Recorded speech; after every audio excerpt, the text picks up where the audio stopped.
We're on. We're live. Yeah, it worked. Like delay there. We're obviously on the old Fife Wi-Fi. Thank you for joining us on a Celtic State of Mind, ladies and gents, on this fine Easter Sunday morning. What time is it for you over in Australia?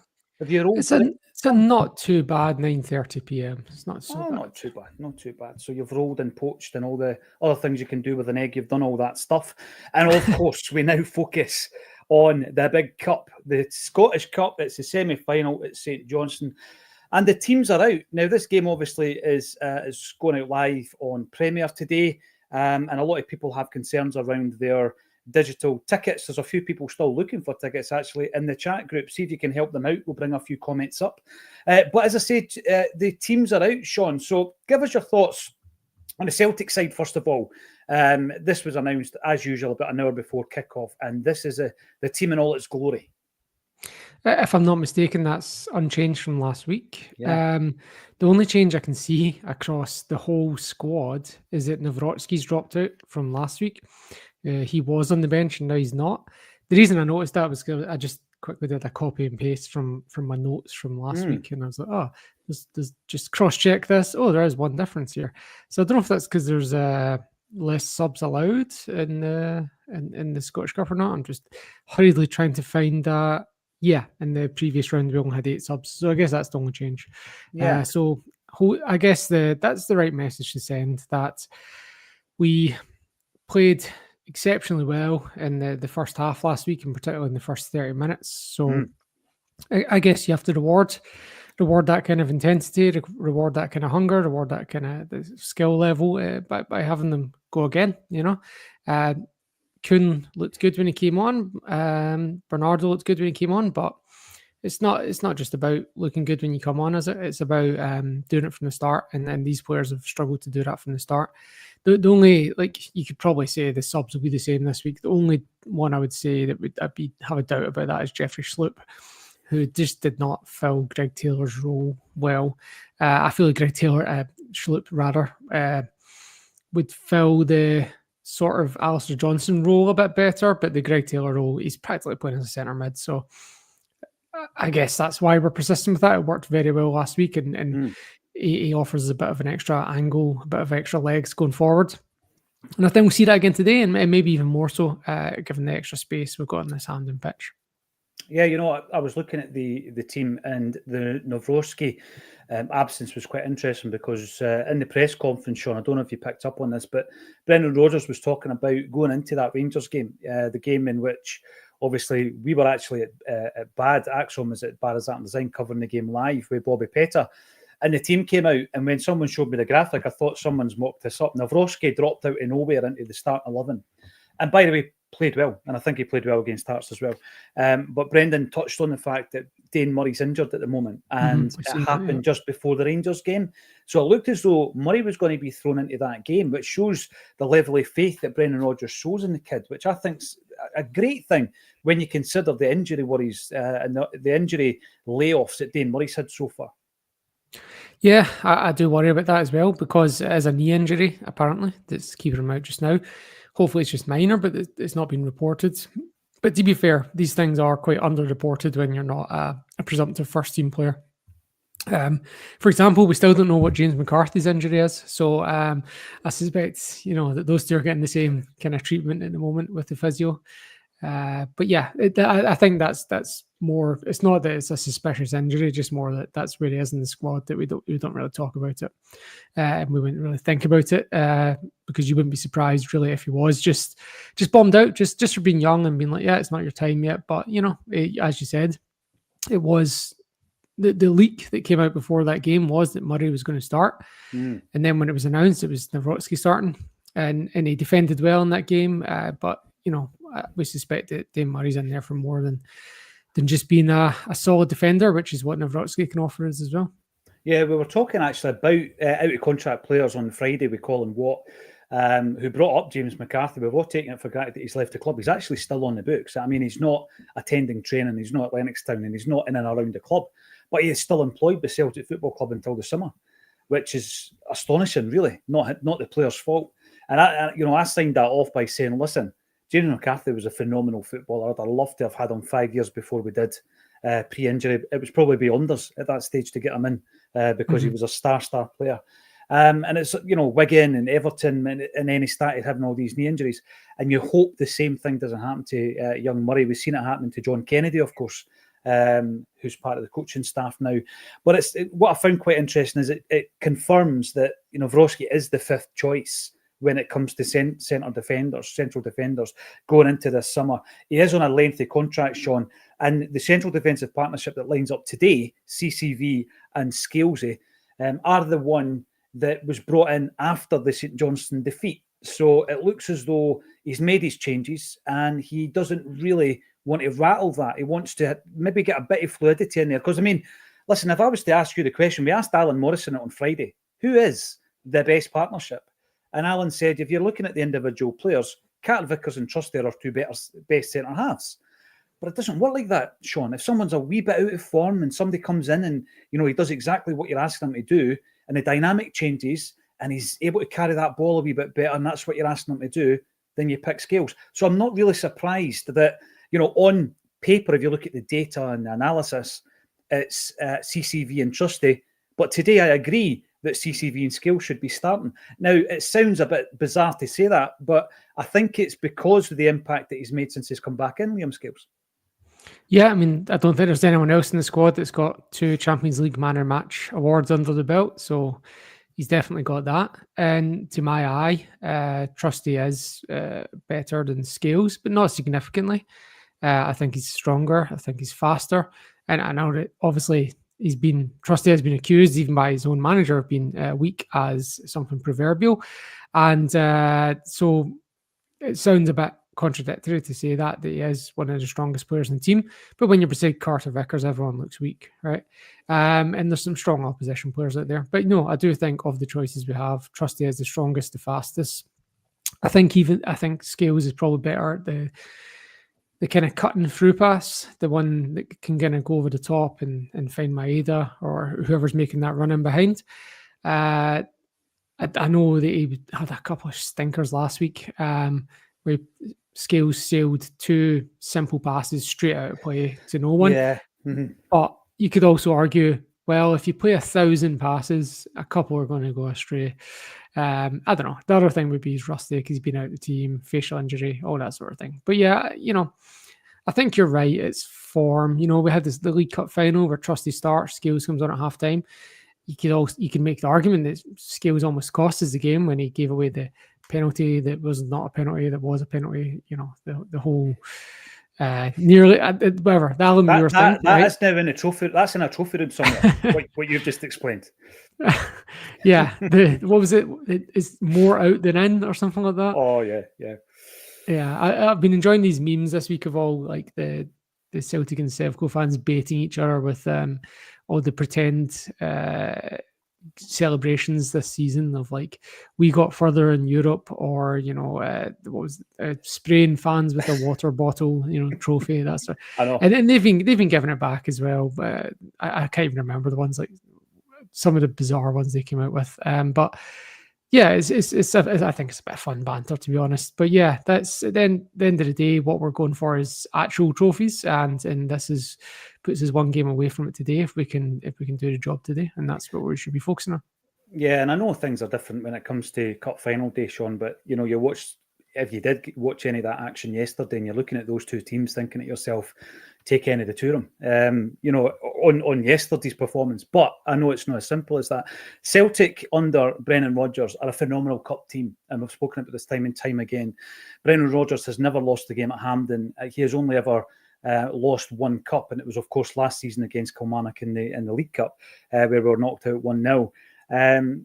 We could go on about refereeing decisions. We won't labour the fact. But Simo Valakari, if you look at his cup record, he's won 4 Finnish Cups and a Latvian Super Cup. And there are certain managers who are kind of like cup managers, if you like. He's won a league as well in Finland. But it just shows you that, he does have a bit of kudos when it comes to cup competitions, as do St Johnstone, Sean. So going into today's game, and I always get this, and I don't mind it, a wee bit like the banter you're talking. I don't mind that level of banter. Once it gets a bit sinister and a bit dark, I'm out. But the usual patter that you would enjoy at the school or at work or at your football team or whatever, I'm all for it. But there's always people in the comment section who come into the games saying, we're going to win 5-0, 6-0, 7-0 and all this kind of stuff. And I'm looking at it, by the way, I would love it. I would absolutely love it. But I'm looking at the records of Valakari and Rodgers in terms of the cup, and it's a proper head-to-head if you're looking manager v manager. We spoke about this when we lost to St Johnstone 2 weeks ago. We sat in the post-match and I said, look, we'll handily beat them in the cup. It's a different pitch, a different day, different, they're fighting for their lives in the league. It's a whole different, everything's different about it. But the more confident predictions get around the game, the more kind of nervous I get. I'm like, oh, okay. This feels like, because the more confident fans are, they think, okay, the team could get complacent here. And that kind of puts me on edge a little bit. Even though I was 2 weeks ago very confident. I think I said, predicted 2 weeks ago we would win by at least 3 goals today, because Hampden is our stage, and that's not always been the case, right? Remember when Neil Lennon got the job, not the time he got it in the showers, but the time he got it in the pitch, was because he won, 10 league games in a row, something like that, but lost the semi-final at Hampden to Ross County. So Hampden was actually a bit of a curse for us back then, but Rodgers came in, he changed that mentality. He said, if you want to be winning trophies, you have to be winning at Hampden. And as you said, he's never lost a game at Hampden, despite having to go to penalty shootouts. Was it once? At least once, anyway. So twice, because we did Aberdeen last season, didn't we, in the semi? And then that's right, the final this year in the League Cup. Yes, twice. That's right, yeah. Mm-hmm. And yeah, because the one against Hearts was Neil Lennon. So yeah, so we've got a great. I don't know the last time we lost to Hampden under any manager. But yeah, you're right. It's the plastic pitch is plastic pitch. That's not where we are. We're on Hampden. We're on the big pitch. We're on the great grass. I've not seen any Bon Jovi concerts out there ripping up the turf. So I don't see any reason. If we don't win today, it's not going to come down to talent. We've got greater talent. We do. It's not going to come down to the pitch. The pitch looks great. It's not going to come down to weather unless there's some unseen wind that I'm not picking up on in the pre-match coverage. The weather looks spectacular. We've got a world-class manager that gets paid millions of pounds a year. It's not going to be that. So if we do get beat today, it's going to come down to mentality. So it's all about getting the players in the right mentality. And to be fair, that is the manager's job. So if I'm saying it's not going to come down to the manager, I guess what it means is it's not going to come down to the tactics. But if we do fail today, if we do fail to show up, it'll be mentality that's the reason for that. So that's the biggest thing today. Yeah, I always think back to that Ross County game that you mentioned under Neil Lennon, and the game that Ross County played prior to the Celtic game was at East End Park against Dunfermline, and Neil Lennon went to watch the game, and this was something, Sean, that it happens and you think to yourself, and it gives you a bit of doubt, and Lennon left at half-time during that game. Now, Craig Brewster was playing for Ross County, I think. He was like 38 years of age, and he obviously had that great record of scoring against Rangers 94 for Dundee United. And I just remember when Neil Lennon left that game, thinking to myself, is that complacency, or is he merely seen enough? He doesn't. It's not a lack of respect. He's just seen enough. And we went out and we did not perform. And that was a team, thinking back, and this is just off the top of my head, you're looking at Samaras, Robbie Keane, Arthur Boric. They were all on the Celtic side, and we went out and they beat us 2-0, I think it was, at Hampden that day. And it was just horrendous. But I do remember that little element of doubt. Now, the reason I bring it up is going into this game just now, had we not been beaten at McDermott Park, and I was looking at and analysing all the performances as we do every single week here on Acsom, I might have thought there's going to be a result. There is definitely, we've got a defeat in us here. When's it going to happen? We can afford one in the league, obviously, because you've got that cushion, and you just don't want it to happen in the cup. Had it not happened in the league, psychologically, Sean, I'd have been sitting here wondering whether or not it was going to happen today, and I don't have that consideration. I don't have that vibe, and I'm not saying it's good to ever get beat as a Celtic fan, but sometimes if you get it out your system, it's out, and it's in a game not meaningless, but it's not going to harm. It's not going to hamper your league aspirations. If it happened today, obviously you're at the cup and you're big for the cup. It's happened twice already this season, right? We had Aberdeen come to Celtic Park. We went 2-0 up. We got complacent. They peg us back to 2-2. It's the first time we dropped points in the league all season. We're feeling a bit chastened about it. I think it was the first time we'd not won a game at Celtic Park, and there was some run we had going. I can't remember what it was. It was the first time of the year, calendar year maybe, and then we meet them in the cup a couple of weeks later, scud them 6-0. Then we had it with Hibs, where obviously the VAR gets involved in some way to aid or defeat that day, which is not, I say aid or defeat. We were the masters of our own downfall in many ways, but yes, it was a defeat with mitigation, but either way, it was a defeat. Josh Campbell, I think it was given it big stuff on the pitch. And then, so that really, to me, that day went, yeah, okay, that feels like Josh Campbell's just put the nail in their cup campaign, and the coffin of their cup campaign with that celebration. And as it turned out to be true. And I wonder, I think St Johnstone were very magnanimous in their victory. I don't actually think that they had any belief that they were the better team. I think they started better than us, got the lead, and we didn't really show up in the first half, and we weren't able to recover that in the second half. And they played well enough to defend that lead. So, but I don't think they're under any illusion that it wasn't like when Hearts came to Celtic Park last year and won 2-0 and deserved to win. It wasn't like when Hibs lost 3-0 at Celtic Park and deserved something out of the game. I don't think St Johnstone feel like they were anything other than just really efficient and passionate and defended well. I think St Johnstone recognised that Celtic had more chances, much more possession, probably deserved something out of the game, and they were just delighted to fight tooth and nail and get that 1-0. I don't want to say smash and grab because it wasn't quite, because of the first half performance, it wasn't quite like that. But I don't think there's any illusion that they feel they were the better team that day. And so I don't think that there's a revenge aspect to it in that sense, but I do think there's a guarding against complacency that should come through in the Celtic performance. Yeah, without a doubt. It was a jag in the arm. The changes were made, and one of the changes, Sean, was that Sloop dropped out and Greg Taylor came in. The chat this week, of course, has been around his future. Do you think he's played his way right back into a new contract? He's playing for his life. He's playing for a new contract at Celtic, Greg Taylor. Do you think he's going to win that?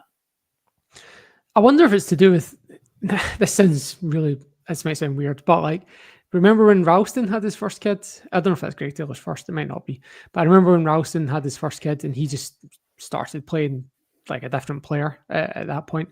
So Greg Taylor comes out the other week, newborn baby. I think it's his first game that I'm aware of anyway. His first start since that kid was born. So I wonder if it's to do with that. And I wonder if he's had a look at his options and he's had a think, this kid waking him up at 2 a.m. and he's like, do I really want to take this show on the road to Croatia? Away from family, or do I want to actually stay here and fight and, I don't want to say fight, but be part of a winning team with a great remuneration package at Celtic to be near his family, all of them, not just his wife and kids who would presumably, I say wife, partner and kids who would travel with him to Croatia, but to also be with the rest of his extended family in Scotland. I think you get whenever you know yourself, when you become a parent, you get a new perspective on things. So I wonder if that's a lot to do with what's going on here. Yeah, it would make perfect sense. Sometimes we don't look at the human element, Sean, when we actually should. So Taylor in the defence, not surprised at that at all. Not much has been made of Sinisalo's performances since he came in for Schmeichel, but I see that as a positive, Sean. It's not like he's had any outstanding displays, and there's never been a moment after the game where we've sat here thinking, oh dear, he's not really up to scratch, is he? So he's come in and he's been pretty steady, I think, Sinisalo. Yeah, goalkeepers are like referees. If you don't talk about them, they've done well. Mm-hmm. So that's yeah. I think he's actually been more than just. I think he's been a little bit with the passing. It's not quite. I'm not quite as confident as I am with Schmeichel. Similar with any kind of one-on-ones. I don't think he's got the same presence, but he's still been very good. He's made some good saves, and I've not seen anything at all that alarms me. Anything that makes me feel like we need to go out and get another option. Nothing that makes me think, let's get Scott Bain or Connor Hazard, not literally, but the next Connor Hazard in to go. I think he's been good, and I have high hopes that he's the long-term number one, mate. Perhaps he's not quite shown it yet, but he's certainly trending in the right direction. So I hope this is the first few steps on that path, because I'm confident with him playing today. I'm confident with him playing over the next few weeks if he does. Confident with him starting at Ibrox if he still does. Yeah, and these are the things you've got to do, Sean. Sometimes there's a trepidation, but if you want to play for Celtic, you need to get that out your system. You need to play the big games at Ibrox and big cup games, and he's obviously ticking one of those boxes today. A Celtic state of mind, you might have been here since the very beginning, 2017, and obviously we go out every single day and for every match day, and we're always striving to improve. One of the big things that we're going to be doing in the near future is moving into a new studio in Glasgow. We are going to move in right down to the East End of Glasgow, and I'm looking forward to that. And one of the ambitions that we have, and we've had it since day one, is that we're able to be the first ever Celtic channel, other than the club, to hit 50,000 subscribers. Now, you might look at that, and you may have actually been at the game where Billy Connolly came out to referee a Celtic, I think, versus Rangers bounce match versus all the old guys before a game, and that was Billy Connolly coming out, giving it the Jota before Jota even knew what it was. But this is a parody of, well, it's either an Elvis front cover or The Fall, depending on which of your musical tastes you would prefer. 50,000 Celtic fans can't be wrong. If you haven't already, give us a wee subscribe on the channel. We give free content every single day, and we'll continue to do that. And Liam Carrigan is also giving out the old free content on the blog as well. So check out the links underneath this video, and there you go. Look at that. That would make for a really cool sticker in our next sticker pack, I think, Sean. So I may well use that as a graphic. When we move into the midfield, that seems to be the cast iron area of this football team. That's the one where we're thinking, right, even if we're not playing well, it wasn't changed, Sean. This is definitely his preferred. This is Brendan Rodgers' preferred starting three, isn't it? I was surprised. Sorry, yes, no surprises there. Yes, that is the preferred starting three and has been since before Munich. And, that spoke volumes that was the team that started in Munich. Big surprise to me was that Hatate got the nod ahead of Engels in the team of the year. I was surprised, I've got to say. Yeah, no harm to Hatate. He's been excellent at times, particularly in Europe. But I thought, apart from that one spell for like maybe a month or something where Engels wasn't quite at it, I thought he's been sensational. Apart from that, I was very surprised at that. I don't know if it's something to do with the goals that Hatate scores from open play, whereas Engels hasn't quite added that to his game yet. Yeah. But I think it's coming. I think he hit the crossbar last week. I think it is something he's working on, something that will come. But I think that was a surprise. But I think you're right. I don't think there's any question. That's the three. And I think the worry is if McGregor gets injured, there's no obvious deputy at the moment. Whenever any of the other ones have gone in, they've not quite lived it up to the same billing. They've survived like the odd home game against St Mirren or whatever. I don't know if it's actually the case, just random team, but they've survived those kind of run of the mill, average level Premiership games. But when Sevco came to Celtic Park, that was not, Callum McGregor was missing that day. So in every sense of the word. So that's my worry, obviously long term. But I don't think there's any argument that is the midfield three. And when Rodgers is talking about refreshing the squad for next season, I don't know what he sees with that midfield. It feels like we are going to go with 5 centre mids no matter what, and we've got 5 great centre mids there. And if Luke McCown's number 5, are we talking about going to 6 centre mids, or are we talking about one of those 5 getting bombed out? Does McCown become the extra man at that point? Is somebody else is Hatate getting moved on? Yeah, sorry. Pre-match for Johnstone, probably not time for these big chats, but that's what I think about at the moment with that clear and obvious front three, because it's not always been the obvious midfield three. There was a lot of rotation earlier in September and October that it was less obvious when Engels was injured or sick in the New Year's Day game, and Bernardo came in. We're like, well, that made that selection headache. That made the choice for us, but it's no longer a choice, right? That's your best team. Engels starts. What you mentioned there, it was no slight on Hatate. It was more of a a compliment to Engels, the fact that he wasn't in the team, and that was a surprise. And there's a couple of wee things I would say here, right? So just imagine for a moment Engels wasn't an £11 million signing, Sean, and we had a player who has come through at the age of 20 this season. Obviously, he's turned 21. And you imagine a player coming through at the age of 20, winning between 6 and 8 Man of the Match awards this season. Man of the Matches are difficult because you get the DAFA Bet Man of the Match and you get a UEFA Man of the Match. So it's difficult to know who is the official Man of the Match. But I managed to track down half a dozen. I think there's been more this season. 10 goals, 12 assists, Man of the Match performances in the Champions League. 4 international caps. If this was a 20-year-old coming into the team this season, Sean, we would be blown away by this as a first campaign. But because he was an £11 million signing, people look at it completely differently. It's a bit unfair. I understand why. But if he was one of our own coming through, we would be blown away by Arne Engels. Yeah, if he was a young Scottish player that had never played for any other team and he was doing this, he'd be gone already. Like, they'd already have him sold in the summer for 50 million. He'd be the captain of the national team. So that's just, you're right.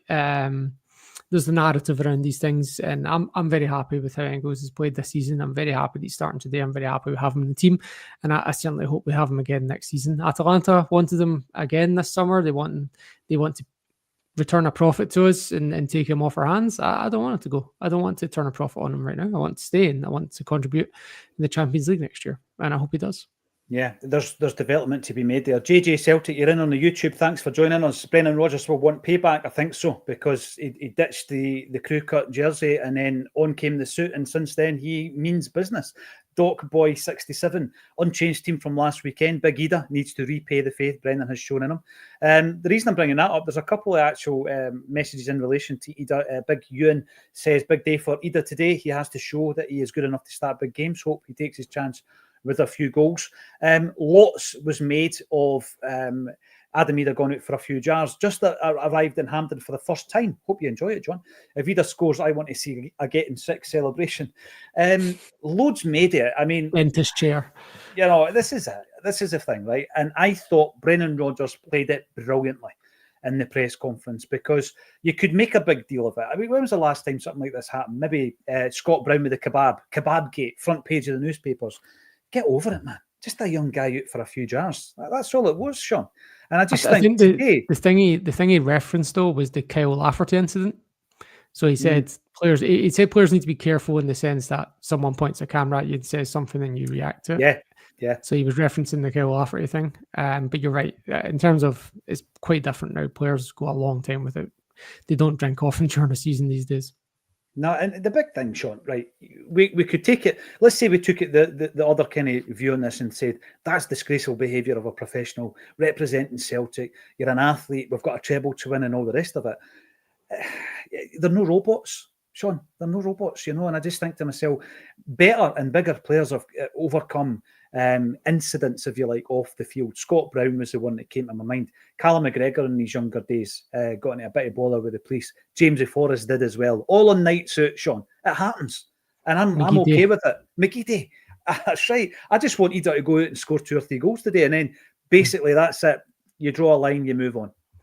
Yeah, I hope he does celebrate it. It's like the kind of one where when players get taunted by opposition players for being overweight, by guys that are like 15 stone, and they get taunted for being overweight and they do the belly celebration. I like it. Like, it's cool. It's like, yeah, cool banter, one way back the other. That's fine. It's harmless in a sense, as long as they are actually not meaning any actual harm, then that's fine. I enjoy that. Part of the game, part of the spectacle, part of the theatre. Yeah, you've just got to take that. Now, again, and this has almost become cliched, due to, in many ways, due to the changes that Brendan has made, what we are faced with as well is a really strong bench today. You're looking at that bench, some really good attacking options, Sean. And, I would love to see Forrest sentimentality taken over. I'd love to see Forrest scoring in his 16th consecutive season and all this kind of stuff. But if things aren't quite working, you've got players on that bench like Jota, even Bernardo, McCowan, Kuhn, who can come on and make an impact as well. Yeah, it's frightening if you're a St Johnstone fan, I think, to see Jota and Kuhn sitting on the bench.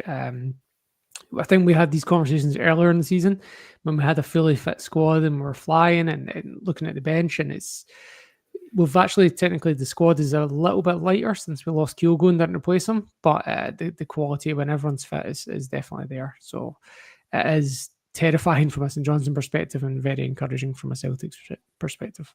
Yeah, now the teams are on the park, and obviously St Johnstone have actually got a couple of injuries. Jay Wright was really impressive in the last game. He's injured today.